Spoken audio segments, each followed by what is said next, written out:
just so I can get it on tape again. Yeah. Your first and last name. Is Barbara Krueckel. And Fox with no hyphen. That's right. And again, the correct spelling of Krueckel? Is Krueckel. Great.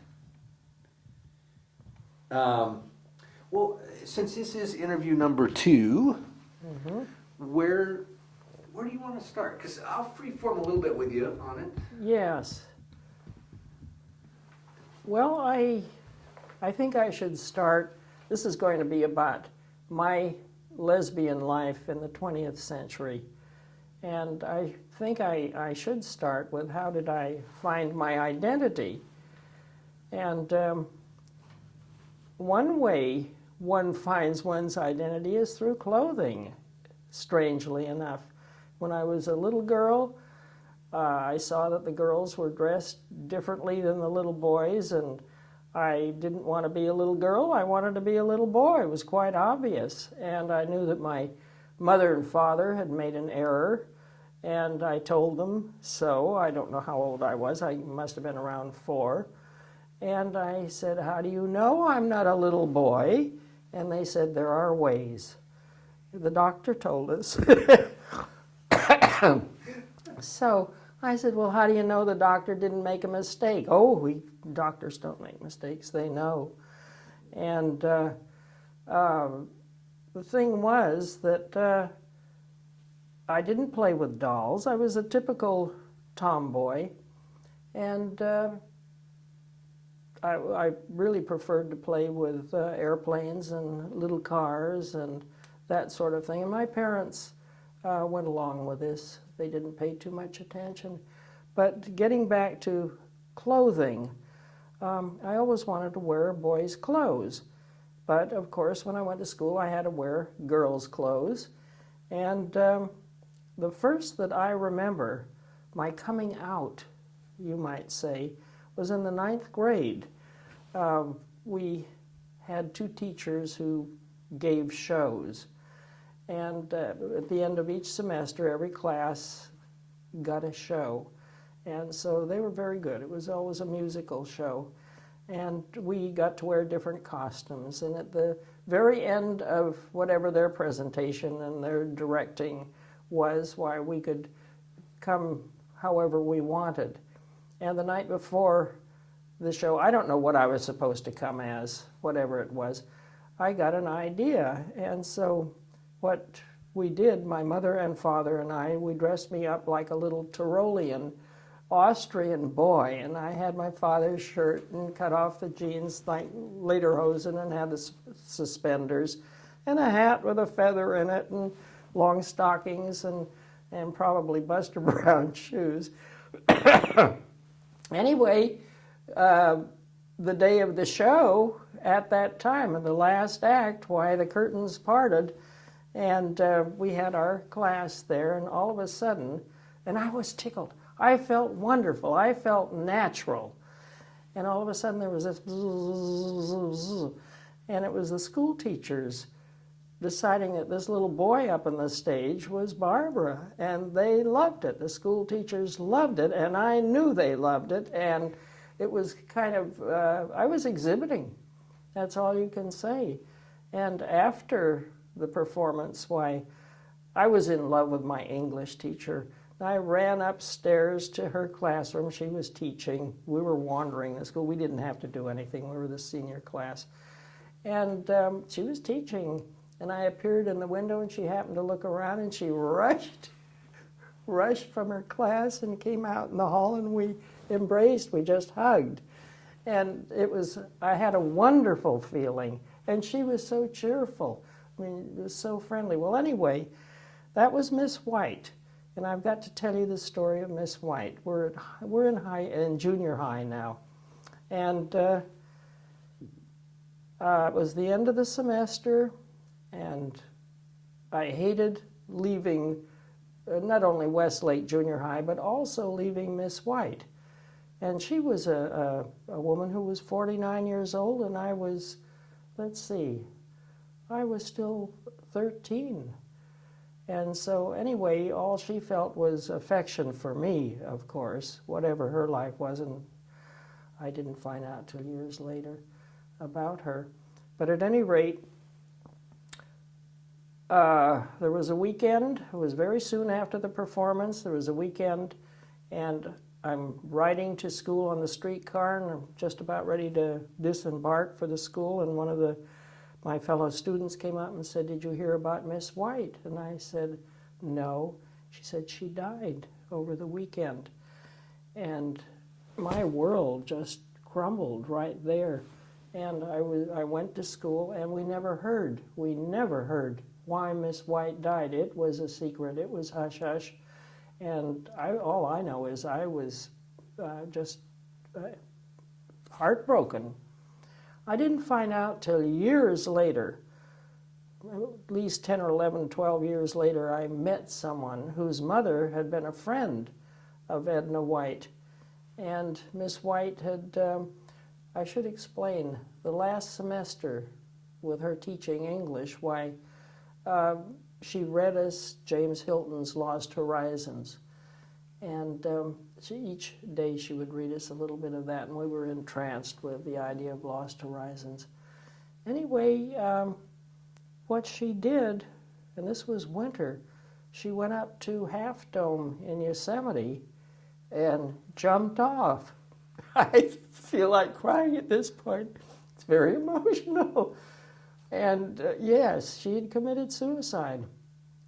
And so I never knew what the why, but I connected up now with Lost Horizons at 49. She didn't want to turn 50, I think. Lost Horizons has eternal youth in it. And so this was a dramatic episode in my life, and it was all kind of tied up for me, and she had something going on in her life. It wasn't the 13-year-old at all, you know. I'm totally aware of that, but anyway, she was a wonderful person. But you had a very kindred spirit with her, it sounded The way I found out about her from my friend, yes, she was a lesbian. And there was just no doubt about that. I want to mention that our old maid school teachers in those days, they were all Miss so-and-so. There were very few that were married, I don't remember. And they all lived in the Berkeley Hills. And whether they were practicing lesbians or just loving women, you know, loving lesbians, I don't know. I have no idea. But I've got a pretty darn good idea. Now, did you know there were some states that women teachers couldn't be married? Oh, no, I didn't know that. Yeah, I talked to a Oh, couple really? that were, yeah, if they got married, that was end of teaching. Oh, that's amazing. Oh, well, there are things that I don't know. Anyway, I'm going to skip into high school now. And this is when not only I, but my chums, my girlfriends, would get crushes on teachers. And this word crush, this bothers me to this day. I think that's just a fun bunch of, I don't know what. They fall in love, you know, and if it's a passing phase in their life, that's great, that's fine. With me, it wasn't a passing phase. At any rate, my good friend Mildred Babasinian fell in love with her biology teacher, Miss Ray, and she was just as secretive about it as we all were, you know. We hid it, but we all knew that so-and-so liked so-and-so. Anyway, Mildred, being shy, would take me into Miss Ray's biology class after school. After school, we would go into her room, and Miss Ray would run up to Mildred, and Mildred would run up to her, and I had to go, you know, to the corner of the room. They didn't want me, and Miss Ray didn't want me by any means. She used to kind of look at me in a fierce sort of, you know, way. So anyway, Miss Ray disappeared also. She was there one Friday, and then she wasn't there on a Monday. And Mildred Babasinian was heartbroken. What had happened to Miss Ray? Well, the ultimate story, as it played out, Mildred's older sister worked in the principal's office, and found out a little bit about it. And it involved a gym teacher by the name of Miss Frank. And Miss Ray and Miss Frank, it turned out, lived together. They did? Yes, they lived together. Well, there had been some kind of a hullabaloo, and Miss Ray was dismissed from school. Miss Frank suddenly appears a couple of weeks later with a great big engagement ring on her finger. She's going to get engaged, and then that was the end of her year, too. I mean, she was no longer at school. But it might be of historical interest to know that Miss Ray went on to graduate school. She'd been kicked out of school, out of high school. She went on to graduate school and got her PhD, and she ended up as our first woman governor here, Dixie Lee Ray. Oh, wow. Pardon my asthma. So I thought that was of historical note. And again, where was the high school? Oakland. Oakland. Oakland High in Oakland, California. She was teaching there. She was teaching there, and she'd been kicked out, yes. And when she became governor here, I had the feeling I was the only one in Olympia here, if maybe the state, who knew that Miss Ray in high school had been Dixie Lee Ray, our governor. I had the feeling I was the only one who knew. Wow. So, anyway, she's dead now, Yeah. and so it doesn't matter. And so am I, almost, so and will be. But let's see, notables we have known. I want to introduce my mother's family here, and I can do it by way of another English teacher I fell in love with, Miss Abbott. She was married to Mr. Abbott, who had been married to Jack London's younger daughter. And my mother, as a child, and they lived in Piedmont, which is adjacent to Oakland, my mother's family knew the Londons. This was his first marriage. You know Jack London, yeah. And anyway, my mother had no use for Jack London because he had thrown his younger daughter out the front window during one of his drunken escapades, threw her right through the plate glass. Anyway, my mother was very much against Jack London, but I wanted to introduce my mother's family here. And I want to go back to my great-grandmother, who was a very stern, stiff and stern Victorian woman whose life was the DAR. And she was very, very good friends with Queen Liliuokalani in Honolulu. In fact, my great-grandmother would go over to the palace and stay there, and would take my grandmother at that time. And my great-grandmother had been married twice, and she had gotten rid of my great-grandfather. And as a matter of fact, he's buried in a separate cemetery plot. My great-grandmother has her plot, and we're all in there, and my great-grandfather's off by himself. There's a lot of room in his plot if anybody needs any cemetery room. And so, anyway, my great-grandmother, also in her plot, is a woman artist of her time, whom we don't know anything about, but she supported the woman by buying her paintings. As a matter of fact, my grandmother had in her home had her halls lined with oil paintings that this woman had done, and they were all beautifully framed in gold, but the woman preferred black, and these were all black oil paintings. They were scenes. You could almost tell they were scenes, but they were blacker and blackest. And they were terrible, as a matter of fact. But my great-grandmother supported this woman, and she is buried in the plot with us. So we don't know exactly what the interplay is there. I don't think it was just charity, not just charitable. Anyway, my grandmother grew up to have many men friends, and one was prominent, other than my grandfather, whom she unloaded when she was 19 after 2 daughters. Anyway, grandmother had a very good friend, and her name was Dr. Flory Hill, and my grandmother was far more possessive of her than she was of her men friends. And at one time, very late, when Grandma was about 81, she sort of told me about Dr. Flory Hill. And grandmother had passed on one of my partners. She had gotten me aside and said, "She's very lovely, darling." So it was, being a lesbian or having that inclination is strong on my mother's side. And outside of my father, he was bisexual. So I got it in spades, I would say. And I do believe it's genetic. There's just no doubt about it. And we know as children. And the clothing, going back to the clothing, as far as the junior high episode, when I went to New York on my thing, I felt so free. I was away from the family. I bought men's clothes, and at least a sports jacket and slacks and a top coat. And I was just being introduced to Greenwich Village at that time, making a beeline down to hear the jazz.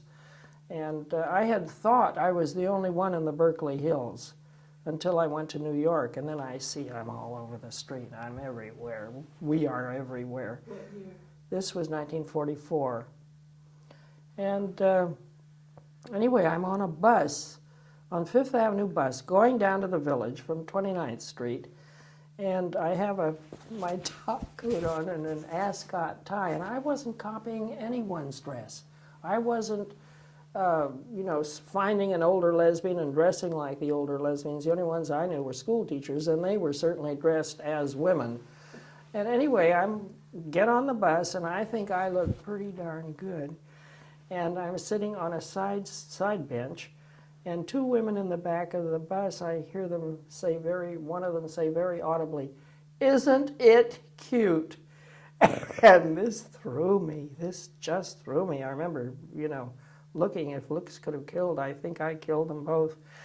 And what I didn't like was it. They used the word it. And I guess they thought it was cute. Well, I didn't like it, and so I began to watch my dress a little bit more. I didn't feel so marvelous. I felt that I was a little obvious, but I still hadn't had any experience. At any rate, down in the village, I meet a young boy. I was about 19, and he introduced me to 3 women, and young women, and they lived together. And I had told him I didn't know any women, and in fact, I indicated to him that I was very naive. He picked it up, and so he introduced me to the women. And I remember my first kiss, and I knew that I hadn't been wrong, that this was it. But prior to that, I had stood up in a library when I was 19 years old, a student.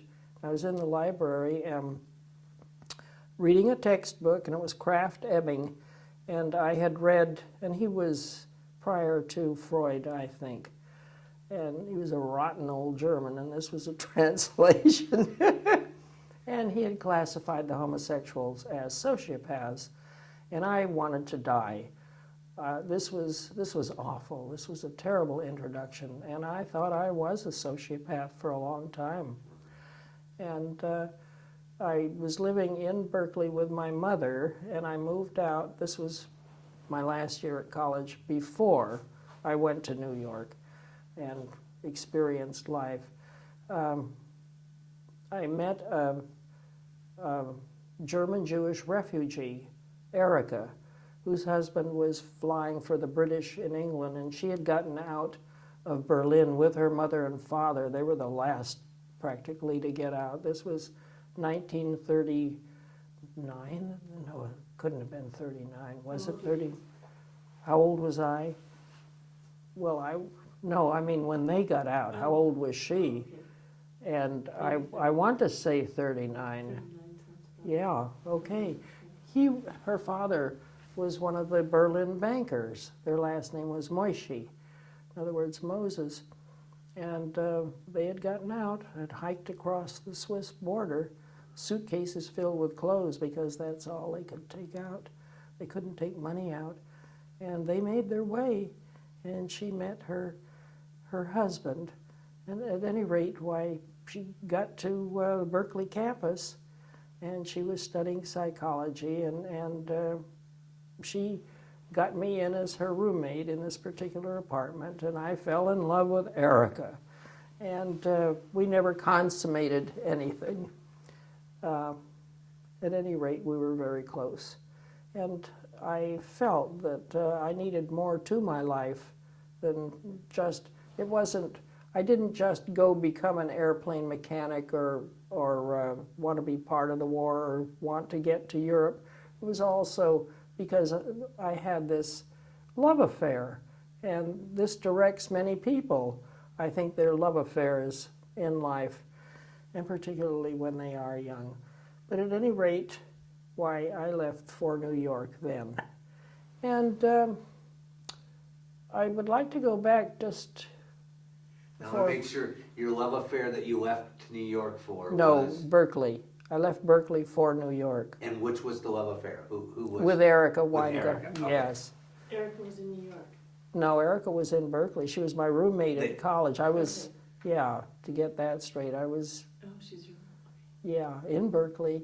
And so did she move to New York? And No, you... she didn't. Oh, No, so you ventured off. I ran off. Because Well, nothing was happening with Oh, Erica. you were in love with her. Oh, yes, and very she much so. Was not. Well, there was a time when we could have made love, but I didn't know what to do.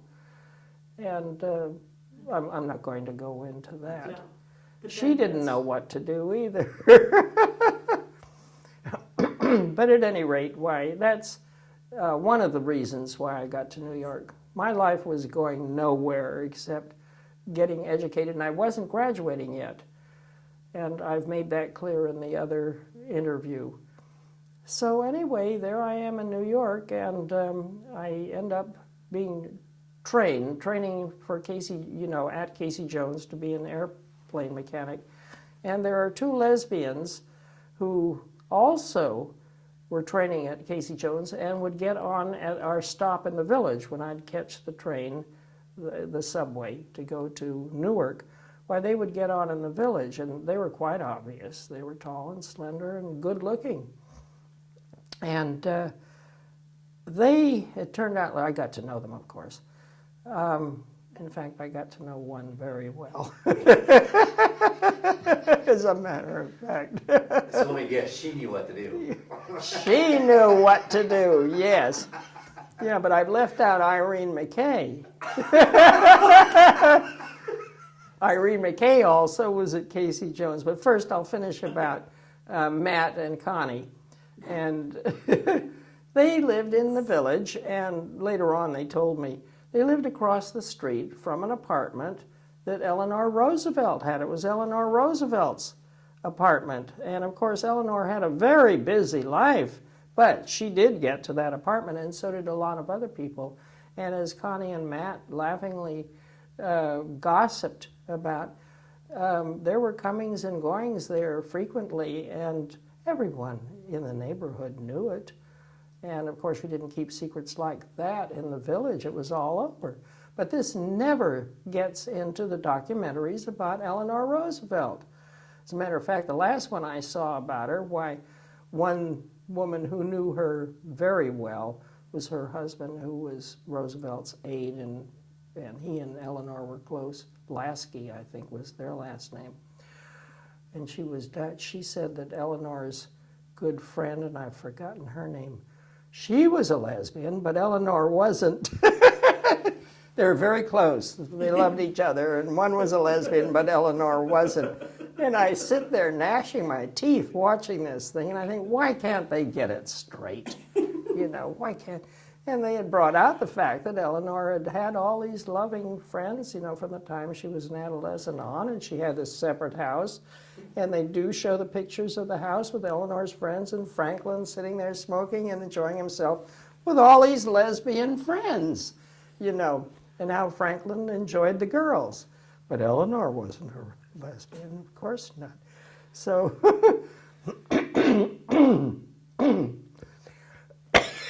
this part you cut out. You need some water? Good idea. What a good suggestion. The caregiver never gives up. Yeah, no. No. Even though she thinks she's dying, I'm not excited. Yeah. So anyway, somehow I become part of a threesome. And this is Matt and Connie, and this happened in San Bernardino. And wherever we were, there were always weekend parties. I don't care where you were or what part of the country or what part of the world, there were always weekend parties. And we mechanics would go over to Redlands. And this was, we were there for a very short time before we were shipped out to Hawaii. At any rate, Matt and I struck up our friendship unbeknownst to Connie, and she had to really go around. And it was always dodging.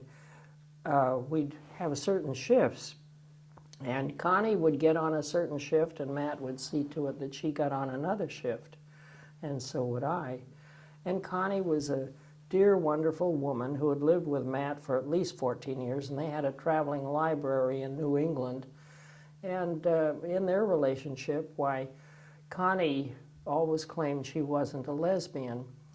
So anyway, Matt, this used to disgust Matt. She'd say, I don't know what she thinks she is. But at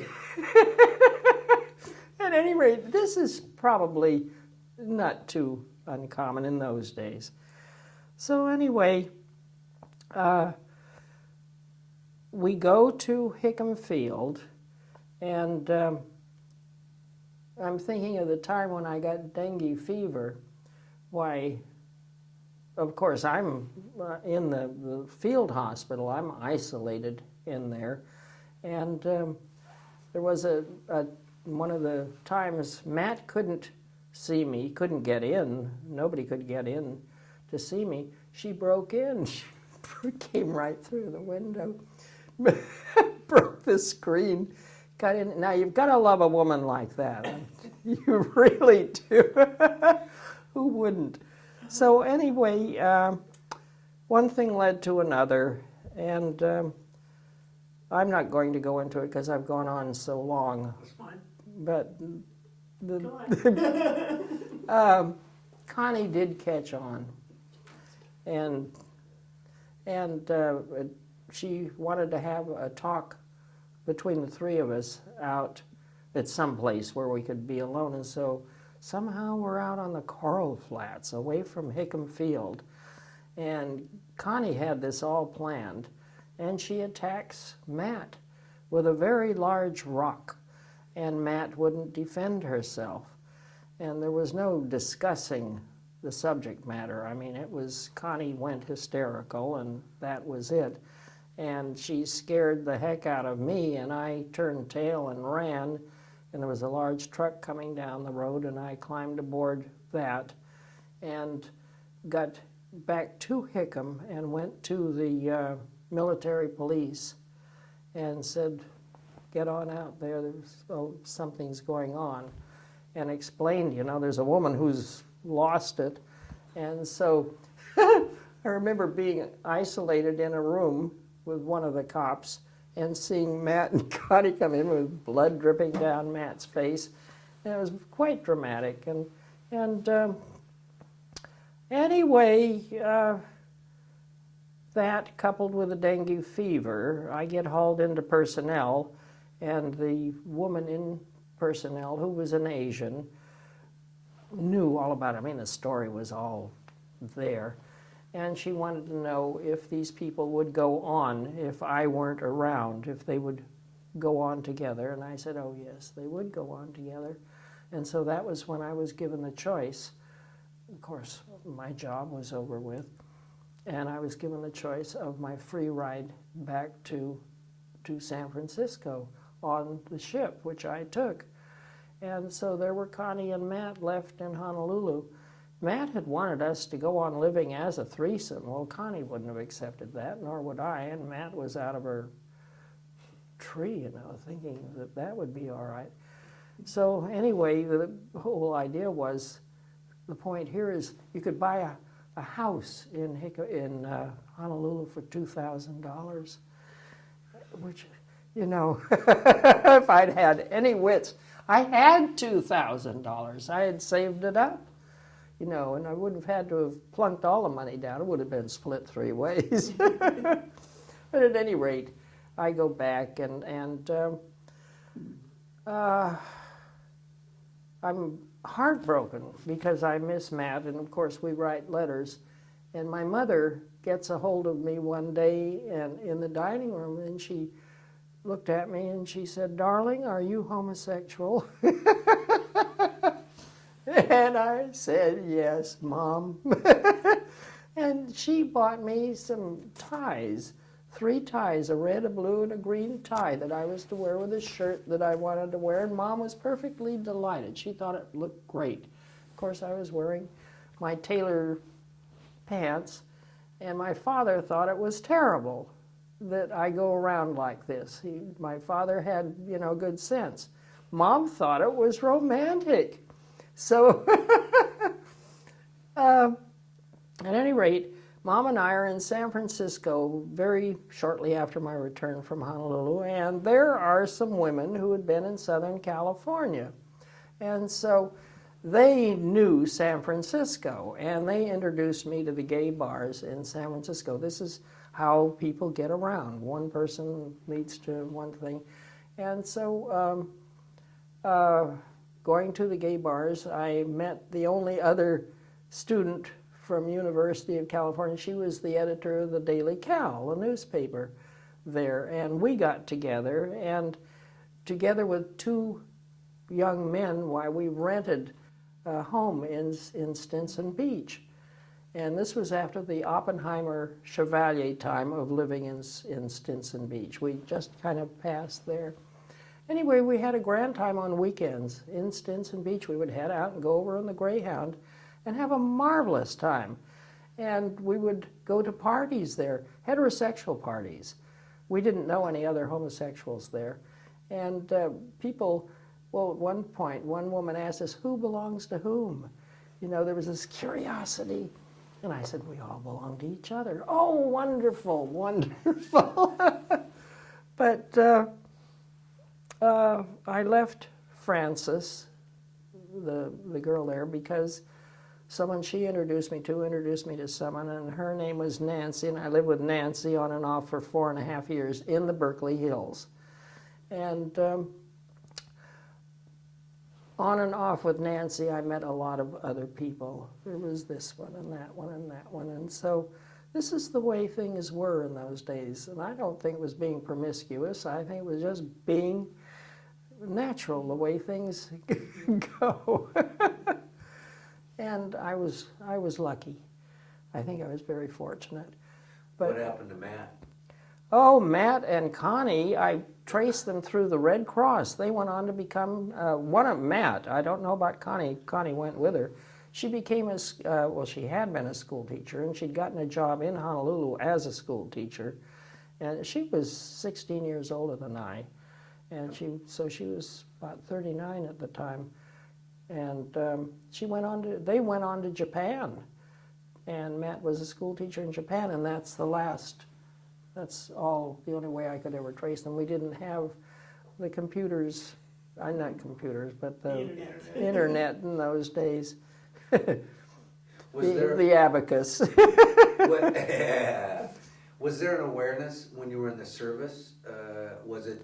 Well, I wasn't in the service. I was a civilian. That's right, you were civilian. Oh, yeah. That's right. I mean, don't ask, don't tell. I mean, was it just kind of like, well, we know, but we just don't talk about it? No, it certainly wasn't. I mean, we had the military police peeking through the window all the time, and we just didn't pay too much attention to it. We went our way.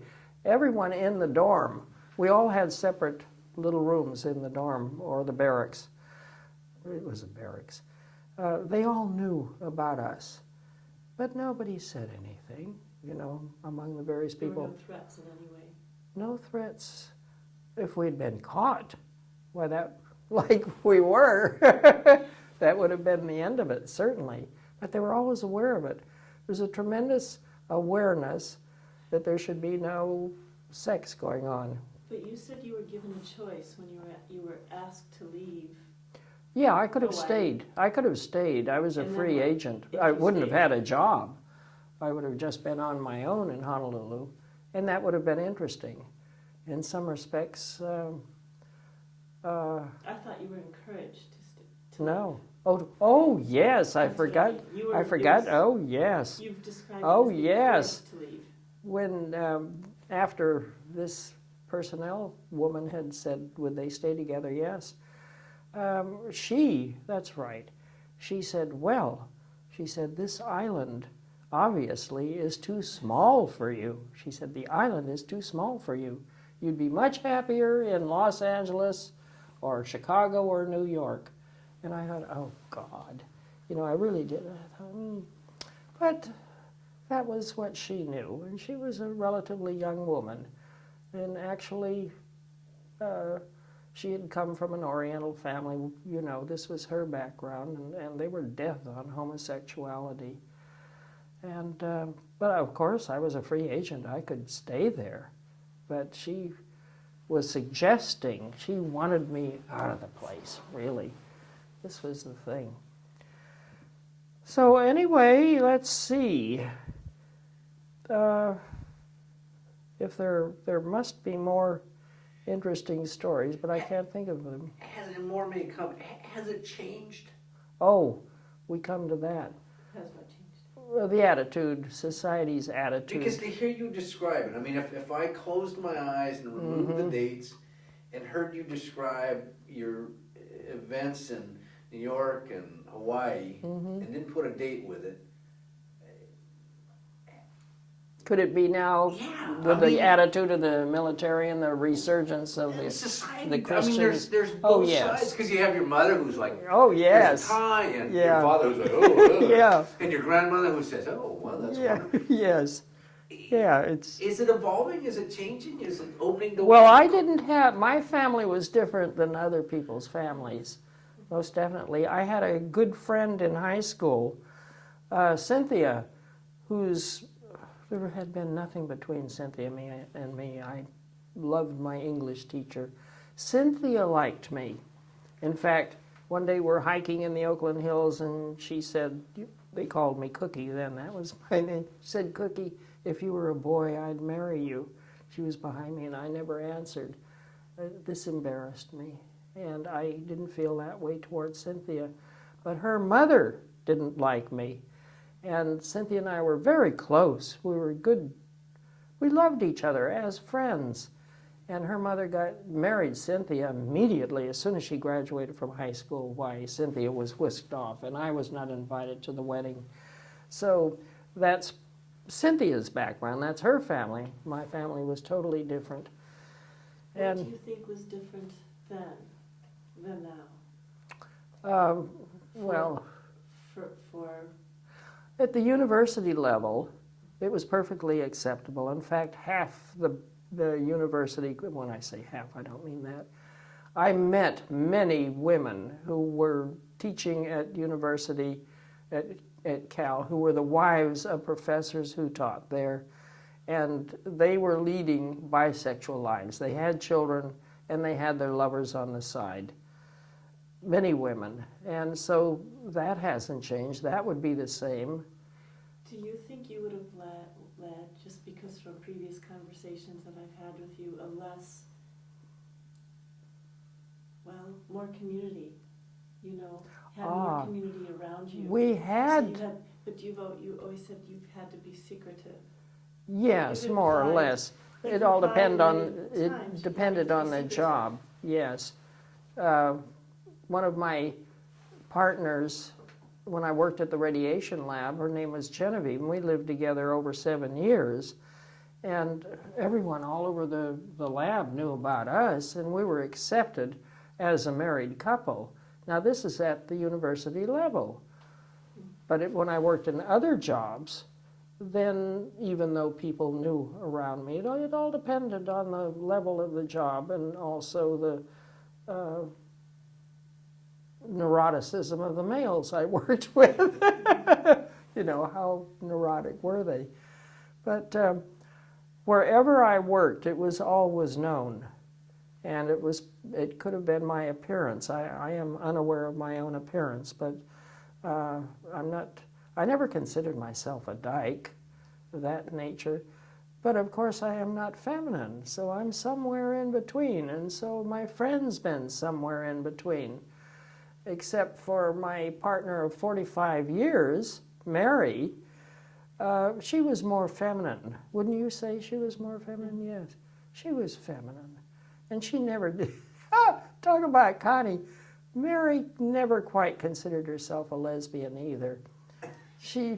Well, but I think that if Mary and you were a couple, in a community, a young couple today, oh, Mary may have been... Her background would have been different, of course. She may have been more comfortable. Yes, absolutely, absolutely. It's interesting because you which I liked, where you put a touch to it, when you talked about the clothing for you. Yes. When you put it on. Today it seems like a lot of younger people have a lot more information to them to understand.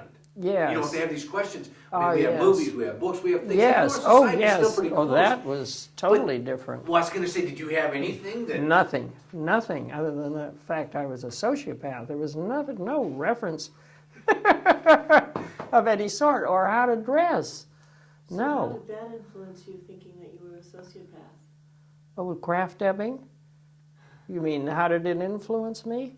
Well, it's a wonder that I didn't kill myself. A lot of people did kill themselves. And so how You know, didn't you? I'm just different. What kept you going? Me. Just me. Stubborn. And I had to get an education. And of course, my mother and I were living with my grandmother and aunt at that time. And both Grandma and Auntie Florence and my mother realized what my direction was. There was simply no doubt in their minds, and there was no pressure of any sort, although my mother tried to teach me how to walk in heels, and I couldn't do it. And she couldn't understand why I couldn't learn. I couldn't, and I never did. And thank goodness that was over. But what I have left out also is that in Berkeley, where I had thought I was the only one, why, the hills were singing, you know, with the lives of the homosexuals. And we had a large group at that time. And by large group, right in the hills, we had over 30, and we would meet and have parties. And so that, for me, was large. And then I've also mentioned that I got around. And so I was in Sausalito, in San Francisco, in Daly City. I've left out the wives of Daly City. I got snatched up one weekend by 7 or 8 women who were in Oakland. We all met in a bar, and they latched on to me and took me back to Daly City, and I was there for 2 weeks. Now obviously I wasn't working at this time, or I couldn't have spent 2 weeks there, and they were all married. They had children. And they would pass me back and forth, and the husbands would come in the house, and I'd hear them in the kitchen, and I'd be in the back bedroom. But these women had been playing, at some point prior to my meeting them, had played bridge with each other, and they drank martinis. And somehow they all found each other, or found lesbianism, and then they began to go to the bars, and that's how they found me, and that's how I found them. And then that would lead to different people, all sorts of people. But my life was a little different. There were, as far as I know, of all the people I knew, they didn't get around quite as much as I did. I was curious, and I was always interested in music and the jazz, and that's another story. I was thinking. Yeah. I had women friends who weren't lesbians, who were married, but they always liked to sleep with me, and we wouldn't have sex. These particular people, we would not have sex. I understood it, but they just were affectionate. And either their husbands were off somewhere or something, or there weren't any husbands. Husbands, that's a good one. I'm just coined the word. So anyway, one of my good friends, Mary Claire, her sister was married to Lou Waters, who was had Lou Waters' Yerba Buena Jazz Band in San Francisco, and that was during the war, and he was well known in that area. At any rate, her sister and Lou hadn't married yet, and they got together. This is just another little side story. And Lou brought her sister Patsy home one night, and Patsy's father shot Lou. And he was all right. He just got shot in the hand, and he couldn't play his instrument for several weeks. But that was another story, more or less. And there were friends. Oh, parties. Here's something. Two parties. Now this is after Genevieve. Genevieve had gone, and I had 3 years. Yeah. Lou Waters Yes. was in his 40s. Yeah, no, that was... You're talking after Dempsey. I knew them all for years. Oh. Yeah, no, The bar and the wife in the car. Yes, well, that's years That's later. Yes, this is while I'm... if I'm not having an affair, why, Mary Claire and I would get together, and I would stay at her place, and she had a friend, Frank Evans, and what story am I leading to? What? I wasn't sure if you were leading to the bar and the car story. Oh, that. And banging on the windows. Oh, yes. I wasn't sure what year that was. This was 1958. Oh, okay. And it was before my going to Los Angeles. But see, I'd gone to junior high with these girls, and I'd known them all along. So anyway, Lou Waters and Patsy get married. And Frank Evans took me up to Lou Waters' place. He had given up his band, and the men had all dispersed, and some had their... Bob Scobie had his own band. But at any rate, why, we're up at Lou Waters' house. He had a small cabin in the Redwoods. It was just on the edge of the Redwoods. And they're all, the wife and Lou and Frank and I are in the kitchen, and I'm not paying too much attention to them, and they're smoking marijuana, and I leave, and I got in it was my car, and I drove down found a bar, and I sat at the place there. It was run by Germans, and was drinking beer, and in comes Lou Waters' wife, Patsy, my old friend Patsy, and she sits at the bar, and we eventually wound up back in my automobile, and at Patsy's suggestion, not mine. And so Patsy invited me to make love to her, and I didn't particularly want to. And anyway, we're in the back seat. Well, this just happens, you know, you either want to or you don't, whatever. But at any rate, there we were in the back seat, and all of a sudden I look up, and on either side, here's Lou Waters on this side of the automobile, and here's Frank on this side, and they're furious. They're just furious. This was the male reaction. Of course, Lou with his wife, but Frank had no claims to me. And that was the end of that, and that's the last time I saw Patsy, really. She was quite afraid of Lou. She didn't have her father there to shoot him. When you mentioned parties, yes. you had a lot of parties. Did you have to be, secretive? I mean, was it something Oh, where no. you were being spied on all the time? And people, oh, what the-" No. So it was pretty, I mean, it was kind of quietly accepted We as had long our as own you... homes, mainly. We had our own homes. And half the time our neighbors were gay, but we weren't any surprise to anyone. No, there was no problem there, and we were never afraid of the police being called or coming in any respect. And it was, but then we were in the Bay Area.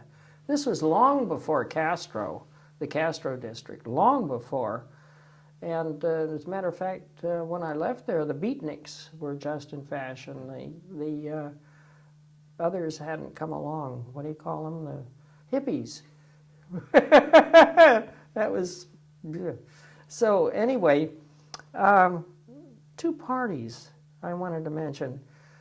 One party I was invited to in Sausalito, and how I was invited, I have no idea, but it was a party where the young business people from Montgomery Street in San Francisco, in, advertising or the stock brokerage firms or whatever, these were the moneyed people in Sausalito, young gay people who had been they'd been the Greek crowd, the fraternity boys and the sorority girls.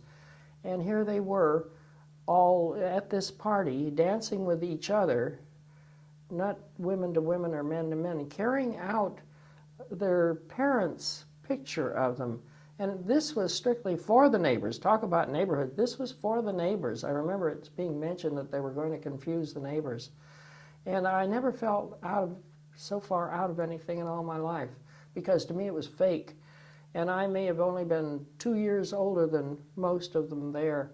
And I was miserable, absolutely miserable. And the women were dressed, in beautiful female clothes, and the men in the men's clothes, and they were all good-looking people. And I was very unhappy. But there was another, I've got to tell you. Before you get the second part, I got to Yeah. switch tapes here, because this is just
Okay, so are we still in the Bay Area on the second Oh, story? yes, we're in the Bay Area. We're on the other side of, I live in Point Richmond, right on the water. I have a home right on San Francisco Bay.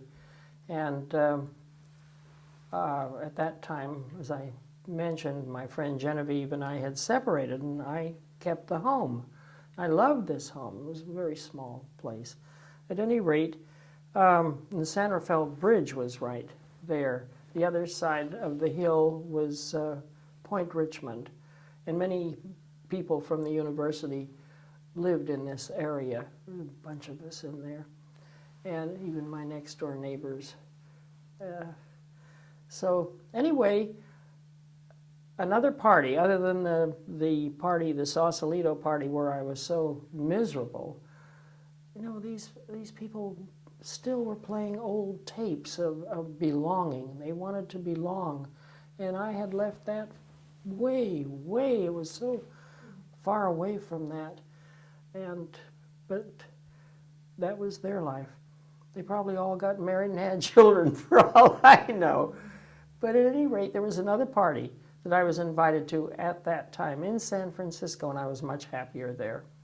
And it was another party where we dressed up, but nobody was playing around or trying to fool anybody.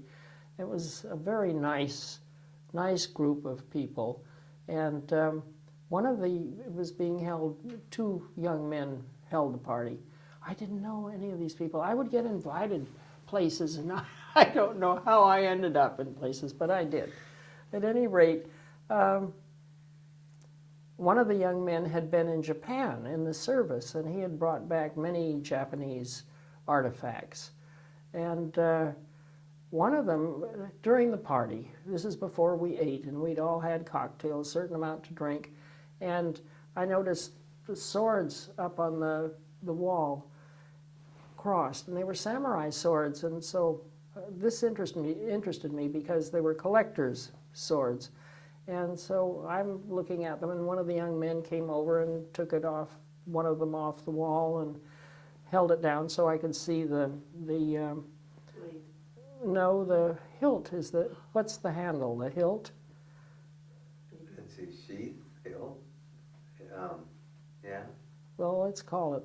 Anyway, it was the handle. And it was intricately carved and beautiful, and I was looking at that. And I had a hold of the lower part of the handle, and he was holding it there between the blade and the handle, and we both let go at the same time. I thought he had it, he thought I had it, and it sliced through my thigh. And so I bled like a stuck pig. I was all over the place, and I know they had bought new towels for the party. These were beautiful, unused towels. Anyway, we had me all wrapped up, and the blood was pouring in, so we decided that I should be taken to the hospital. It was not a small wound. And so anyway, we go off, and it's a Sunday night, and it's dark, and it's rainy, black through the streets, and we go to French Hospital in San Francisco. And we take me in, and we're sitting there, and in comes the surgeon. Well, this is French Hospital. It was French Hospital. He's got this dress on, this white dress with a little white cap. And he's looking at me, and I said, "Say, how much is this going to cost?" And he said, surprise, $10. I said, "Well, I'm a member of Kaiser Hospital. We can go on down the street, and I can have this stitched up for $1. And so we left, and we go into Kaiser. So anyway, we go into Kaiser, and we're walking in, and I've got towels here, and my young male companion has towels, and we walk up to the desk, and the place is loaded with people, absolutely loaded. It was Sunday night, and everybody had fallen off their bicycle. And so, anyway, I walk up to the desk, and this tired, receptionist said, what is it when you she said, "Miscarriage?" And I said, no, sword wound.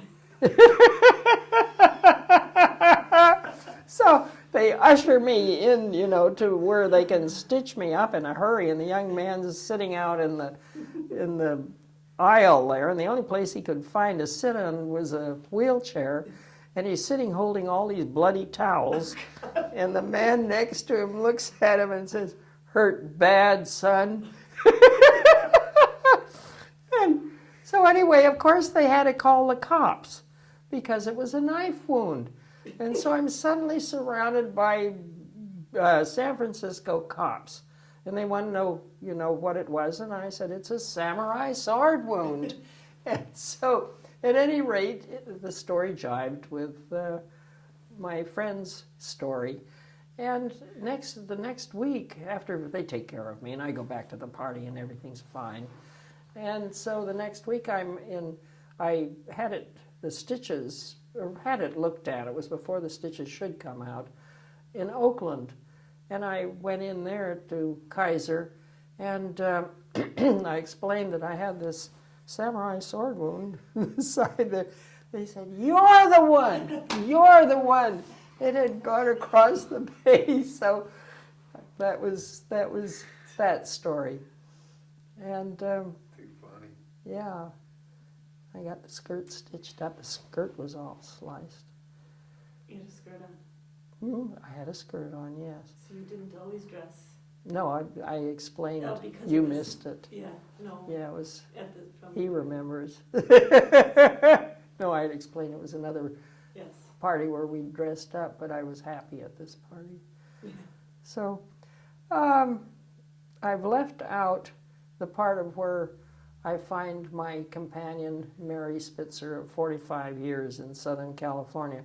I've left that out because when Mary and I got together, why, I had to tone my act down. And I became a responsible citizen with Mary, and Mary would not have tolerated it. And I had lived my life as I had, and I realized I needed some stability in my life. And I wasn't, I was jumping around, not going. I'd had good jobs. I wasn't going to where I wanted to go. I had graduated, and everything was fine in that respect. But I'm leaving all this out. And I should put in here that I had made, just before I met Mary, I'd made a discovery. I was working for a laboratory in Southern California, or in Los Angeles. It was General Hospital. It was a separate little contingency or contingent of people, and it was a cardiovascular research lab under private grant. They were working on a particular project, and when I went in, I introduced a different technique for what they were looking for, and it had to do with using plastics and small animal experimentation. And they weren't getting reproducible results, and I knew it was because the plastic they were using was the wrong solvent, because it was shredding the young animal's tissue, and they couldn't get castings from the plastics. They were aiming towards castings, reproducible castings, whereby they could prove that something had happened. And so I knew that if the tissue were going to thrive, why, it had to be solvent that would not tear it apart. And so I hit upon silicones, and the use of the solvent was toluene, which did not damage tissue at all. And what I discovered, and I knew I had discovered it, and nobody was accepting it in the lab, it was the first visual discernment of the capillary system. In other words, the small vessels that connect the arteries and the veins, and the arterioles and the venules. The capillaries are only about 5 microns. And I knew, looking in the microscope, that here were the capillaries. And that led to some very interesting work. But it was my discovery, and it was taken from me. And, typical theft. And the MD who was in charge there simply give someone else credit, and he took all the credit, and I damaged his reputation. I did, in several different directions. I had met the head of a business there, Bircher Electronics. His name was Cecil Bircher, and he was married and had a child, but he took a shine or a liking to me. And Mary is there, and Cecil and I had a relationship non-sexual. He wanted it sexual, and he offered to set me up in an apartment, and I said no. But we maintained friendship, and for whatever else I discovered, he paid for the patents that were produced from that. But he knew the doctor in charge, and he didn't like him. And so he liked me, and he didn't like him, and so he said, I'm going to give you the equivalent of a PhD, and this is what my patents would be. And in the meantime, I had met other doctors in this work, and they all knew the doctor who took the thing from me. But that was very disturbing. That really upset me emotionally at the time, because you just don't go around discovering things, you know. Yeah. But he never got credit for it either. And that's another story of how I... Now, is that where you met Mary, right? I met her in the apartment area that I was living in at that time. And I probably met her, I met her a few weeks before all this took place. So Mary was right on she saw it all happening, and thank goodness she was there. And you started to talk about stability in your life, and Yes. Mary bringing a change. Yes. So, and you said Mary is one that wouldn't say that she was a lesbian. Yes, I know, but I mean, what I'm saying is societal-wise. That's right, and she didn't want the gay crowd. She was miserable with other gay people, and she could stand the young males to a certain extent, but not the women, because she didn't want anyone coming in upsetting our relationship. And she's pretty smart there, very smart. At any rate, why, she's the one who did give me great stability, and I didn't miss the gay crowd. And besides, the gay crowd is a young crowd for the most part. You know, of course, they've gotten older down through the years, you know. Well, gay people don't get older? What are you saying? They get very old, but socially, there are always groups, and we always visit each other in homes and that sort of thing. But the parties dwindle down to a few, and this was fine as far as Mary was concerned, and fine as far as I was concerned. But I had a busy life, and far beyond the gay life, way beyond, and we made a life together, and it was good. And I wouldn't change that for the world. Yeah. And did she hold me back? Sure. I mean, there was a stability. I think I could have gone a little bit farther, but Mary was always there. And I exchanged for a happy life, you might say. Balance of the for world. Yes, I mean, yeah, calm life. It was calm. Did Mary let you be included in work parties, like at events, and include you in... Where she worked? Yeah. No. People didn't know you as her... They certainly knew of us, and they were always ready to accept. It was a little discreet, though, no? Oh, we were quite discreet because of Mary, because she was aware of gossip, and she didn't want the gossip. And so I wouldn't put it upon her. And whenever she was invited, I was invited, and I always declined. And people she worked with didn't particularly, they thought that I should have shown up. At Mary's retirement party, I didn't go. And this made Mary very happy that I didn't go, but it made others unhappy.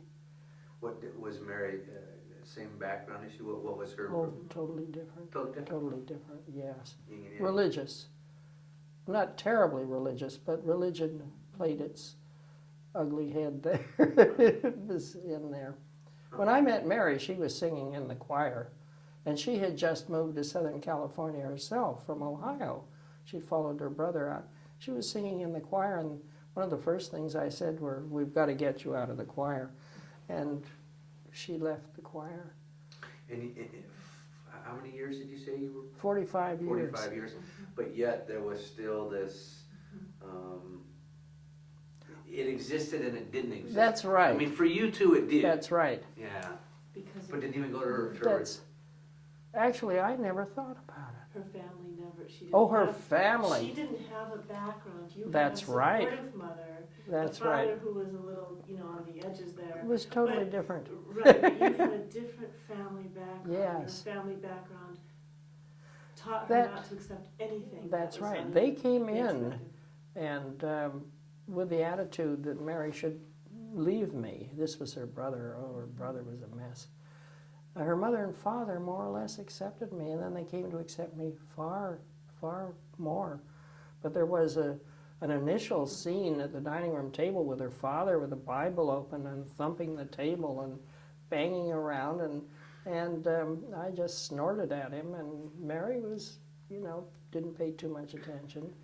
And so her mother was a loving woman, and her aunts were quite loving, and they all came to accept me very much. There was really... Did you have a memorial service for her? No, I didn't. I didn't even have it written up in the newspaper. And this, no obituary. But this is me. And She had a memorial service. No one was invited. yes. Can I say that? Yes, that's marvelous. That's very good. No, I wasn't invited. Which, you mean the beach? You had your memorial service, yes. Yeah, I would say that you would, don't you? Well, if that's what you want to call it, I'm so unaware You of had these your own. things. What I was getting to, it wasn't like the retirement where there was a memorial service and you were separated from it again. No. Whatever you had for your recognition, you were a part of. Yes, I Yeah. think I didn't want to accept the fact that Mary died, even though I accepted life in all its various aspects. Mary and I loved each other far too much for me to accept that she had died, and I think what I wanted to do was ignore that she died. But what I did do, I went and collected her ashes, and then I've put 2 deposits of ashes down at Long Beach and another one at Cannon Beach. Yeah, and I still have the ashes in the living room, and they will go elsewhere. But we have the family plot, down in Piedmont or Oakland, California, and I would like the 2 of us to go, our ashes mixed together and go in the plot. It doesn't make any difference. And if you really. run out of room there, it sounds like your great-grandfather's got a lot of room. Yeah, he's got a lot of room there. Yeah. But even my great-great-grandfather is in my great-grandmother's plot. She brought him from New England. So there are a lot of people, and Grandma, Nanny Florence, and my great-aunt, and the California artist. There is a California poet in that plot. It's large. It's a large plot. Great-grandma had real estate all over the Bay Area, Now, was she an artist? Or just her Great-grandma, Yeah. no, just her friend was the artist. Great-grandma was an agent for the Masons. friend? Oh, really? Oh, yes, she did jobs for the Masons, literally. This is another 2 hours. This is another 2-hour story. I'm going to leave that out. Honestly. Yeah. What's that? Honestly. Yeah. Well, I was just getting to